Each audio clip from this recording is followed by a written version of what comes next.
Fare pubblicità, noi non abbiamo schemi per mettere i tabelloni, passi parola.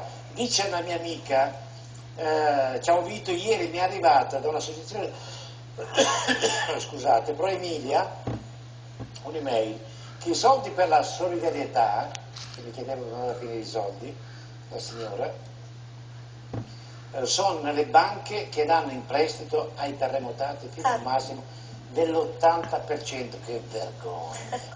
Quindi anche meno dell'80% a tassi agevolati. Sì. Capito? Gli fanno anche un piacere. Ma la gente ha perso il lavoro e saranno in grande difficoltà, e la solidarietà e i soldi ricevuti dove sono? Che vergogna! Ma in che Italia è questa qua?